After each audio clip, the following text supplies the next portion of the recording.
மண் மொழி மானம் காக்க இந்த ஓரணியில் தமிழ்நாடு என்கின்ற விதத்தில் எங்களுடைய முதல் குறிக்கோளே தமிழர்களாக தமிழ் இனமாக நாம் ஓரணியில் சேர வேண்டும் என்பதுதான். எங்களுடைய இரண்டாம் பட்சம்தான் அதில் விருப்பம் உள்ளவர்கள் திராவிட முன்னேற்ற கழகத்தில் நீங்கள் உறுப்பினர்களாக சேரலாம் என்று விருப்பப்பட்டால் சேர்ந்து கொள்ளலாம் என்கின்ற விதத்தில் அதை நாங்கள் தயார் செய்திருக்கின்றோம். அப்படி ஒவ்வொரு வீட்டிலும் நாங்கள் அவர்களுடன் பேசி அவருடைய அனுமதியை பெற்று இது போன்ற ஸ்டிக்கர்கள் ஆங்காங்கே அந்த கதவுகளே ஒட்டப்பட வேண்டும் என்று கேட்டிருக்கிறார்கள். அதே போன்று ஒவ்வொருவருக்கும் இது போன்ற ஒரு பாக்கெட் கேலண்டர், ஒரு ஆண்டு கேலண்டர் வழங்கப்பட வேண்டும் என்று சொல்லியிருக்கிறார்கள். அது இல்லாமல் இந்த BLA 2 போகக்கூடியவர்கள் இது போன்ற கேள்விகள் நான் சொன்ன மாதிரி கிட்டத்தட்ட ஒரு 6 கேள்விகள் அடங்கி அந்த கேள்விகள் சார்ந்தும் அவங்களுக்கு நான் விளக்கமாக நான் தருகின்றேன். 6 கேள்விகள் சார்ந்தும் அவர்களிடம் கேள்விகள் கேட்டு பதிலை ஆம் இல்லை என்ற பதிலை பெற்று இதில் விருப்பம் உள்ளவர்கள் இதில் எல்லாத்துக்குமே ஆம் என்று வந்தாலே அவர்கள் ஆட்டோமேட்டிக்காக ஓரணியில் அவர்கள் சேர்ந்ததாகத்தான் கணக்கு. அப்படி சேர்ந்ததுக்கு பிறகு அவரிடம் விருப்பத்தை கேட்கிறோம், நீங்கள் திராவிட முன்னேற்ற கழகத்தில் உறுப்பினராக சேர விரும்புகிறீர்களா என்று கேட்டு அதையும் பதிவு செய்கின்ற அளவுக்கு.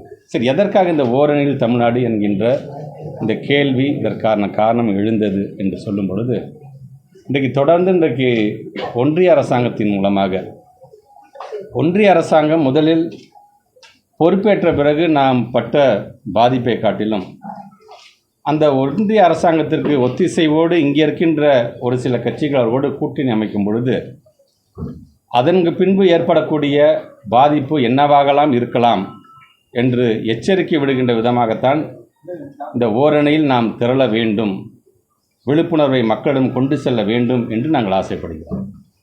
அதில் ஒவ்வொரு வீட்டிலும் இன்றைக்கு அரசாங்கம் செய்கின்ற திட்டங்கள் என்னென்ன என்பதை சொல்வதோடு சேர்த்து நாம் எப்படியெல்லாம் ஒன்றிய அரசின் மூலமாக வஞ்சிக்கப்படுகிறோம் என்பதையும் தெளிவாக எங்களுடைய இயக்கத்துடைய தோழர்கள் எடுத்து சொல்ல இருக்கிறார்கள்.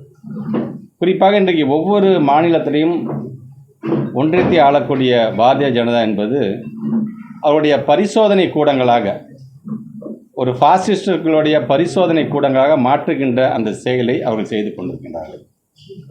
உதாரணத்துக்கு இப்போ உத்தரப்பிரதேசம், பீகார் என்று எடுத்துக்கொண்டு அவங்க தாய்மொழியே மறந்து போய் வெறும் இந்தியில் பேசக்கூடிய அளவுக்கு அங்கே சூழ்நிலை மாறி இருக்குது என்று சொன்னால் அதற்கு காரணம் அந்த இந்தி திணிப்பு. எந்த மொழிக்கும் நாங்கள் எதிரானவர்கள் அல்ல, ஆனால் திணிப்பு என்று வரும்போது எதிர்க்கக்கூடிய முதல் மாநிலமாக தமிழ்நாடு விளங்குவதன் காரணமாகத்தான் இன்று நம்முடைய தாய்மொழி உயிர்ப்போடு இருக்கிறது என்பதை எடுத்து சொல்வதாக இருந்தாலும், இந்த பொது சிவில் சட்டத்தை அமுல்படுத்தவே முடியாது என்கின்ற நிலையை உணர்ந்த ஒன்றிய பாஜக இப்பொழுது அவர்கள் ஆளுகின்ற உத்தரகாண்ட் மாநிலத்தில் இந்த பொது சிவில் சட்டத்தை இன்றைக்கி அமுல்படுத்துகின்ற அளவிற்கு ஒரு பரிசோதனையை நடத்தி கொண்டிருக்கின்றோம். இது ஓரிரு இடங்கள் மட்டுமில்லாமல் இது நம்ம அதற்கான அவர்களிடம் அதை ஒப்படைத்தோம் என்று சொன்னால் ஒட்டுமொத்தமாக இந்தியாவில் இருக்கின்ற எல்லா மாநிலத்திலும் அவங்க என்ன நினைக்கிறார்களோ அதை கொண்டு வந்து விடுவார்கள் போன்ற விழிப்புணர்வு. நான் சொன்னது போல் இந்த இந்தி திணிப்பு சார்ந்து, தேசிய கல்விக் கொள்கை சார்ந்து நமக்கு முறையாக நியாயமாக வழங்க வேண்டிய இந்த 2152 கோடி ரூபாய் ஒன்றிய பள்ளியின் மூலமாக வழங்கக்கூடிய அந்த சமக்ர சிக்ஷா அபியான் என்று சொல்லக்கூடிய ஒருங்கிணைந்த பள்ளிக்கல்வி திட்டத்தின் மூலமாக வழங்க வேண்டிய நிதியை இன்றைக்கி தராமல் இருக்கிறாங்க. இன்றைக்கி பல பத்திரிகை துறை, ஊடகத்துறை சார்ந்த நண்பர்கள் கேட்குறீங்க, RT என்ன சார் ஆச்சு, அந்த 20% அந்த பணம் என்ன சார் ஆச்சுன்னு கேட்குறீங்களே. இது நாள் வரைக்கும் அதுக்கான கேள்விகள் எழுதப்பட்டதா? பத்திரிகை துறை, ஊடகத்துறை இது வரைக்கும் அந்த மாதிரி கேள்விகள் கேட்டிருக்கீங்களா இத்தனை ஆண்டு வரைக்கும்? இப்பொழுது நாம் அதை கேட்கக்கூடிய சூழ்நிலையை மாணவர் சார்ந்து இன்றைக்கி அக்கறையோடு நாம் எல்லாம் பேசி கொண்டிருக்கோம் என்று சொன்னால், நியாயமாக ஒவ்வொரு ஆண்டும் விடுவிக்கப்பட்ட அந்த போன்ற நிதிகள் இன்றைக்கி நிறுத்தப்பட்டிருக்கு. நான் என் துறை சார்ந்து என்பதற்காக இது ஒன்றை நான் சொல்கின்றேன். இப்படி ஒவ்வொரு விதத்திலும் நம்மை வஞ்சிக்கக்கூடிய அந்த ஒன்றிய அரசாங்கத்திற்கு பாடம் நடத்திட வேண்டும் என்கின்ற விதத்தில் தான் நம்முடைய தமிழ்நாட்டுடைய முதலமைச்சர் இன்றைக்கு ஏறத்தாழ ஒரு 45 நாட்கள் ஆகஸ்ட் மாதம் மிட் வரைக்கும் 15ஆம் தேதி வரைக்கும் தொடர்ந்து இந்த பணியை செய்திட வேண்டும். ஒவ்வொரு வீடாக நாம் சென்றிட வேண்டும். குறிப்பாக நம்மளை ஏற்காமல் இருக்கக்கூடிய எதிர்க்கட்சியை சார்ந்துள்ள வீடுகளாக இருந்தாலும் இந்த வீட்டில் போனால் நம்மளை மதிக்க மாட்டாங்க, இந்த வீட்டில் கேட்டால் நம்ம கேட்குற அந்த கேள்வி அவங்க பதில் சொல்ல மாட்டாங்க என்று இல்லாமல் அவர்களிடம் அவருடைய கதவை தட்டி இது மாதிரி வந்திருக்கிறோம், இந்த மாதிரியான கேள்விகள் அவர்களிடம் அனுமதி பெற வேண்டும், அவர்களை சந்தித்து நீங்கள் உரையாட வேண்டும் என்று தமிழ்நாட்டுடைய முதலமைச்சர் சொல்லியிருக்கிறார். சார், இப்போ தெற்குல எவ்வளவு பேர் இருப்பாங்க சார்? திமுக உறுப்பினர்கள் எவ்வளவு இருக்காங்க?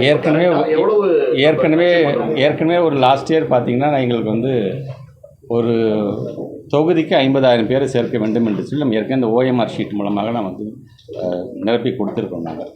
இப்பொழுது உங்களுக்கே தெரியும், மகளிர் உரிமை தொகையின் மூலமாகவும் புதுமை பெண் தமிழ் புதல்வன் திட்டத்தின் மூலமாகவும் பல்வேறு சுய உதவிக்குழுக்கள் திட்டம் மூலமாகவும் ஏன் விடியல் பயணம் என்பதன் மூலமாக பல்வேறு விதமான பெண்கள் பயன்பெற்ற திட்டத்தின் மூலமாகவும் இன்னும் மக்களை சந்தித்து பேசும்பொழுது இந்த நாங்கள் 50,000 என்று சொல்கிறோம் இல்லையா ஒவ்வொரு தொகுதிக்கும், அது அதிகப்படியாக பொதுமக்கள் இணைகின்ற அளவிற்கு ஒரு மிகப்பெரிய ஒரு வாய்ப்பாக அமையும் என்கிற விதத்தில் தான் இந்த பயணத்தை நாங்கள் பெரும் நம்பிக்கையோடு நாங்கள் தொடங்க இருக்கின்றோம்.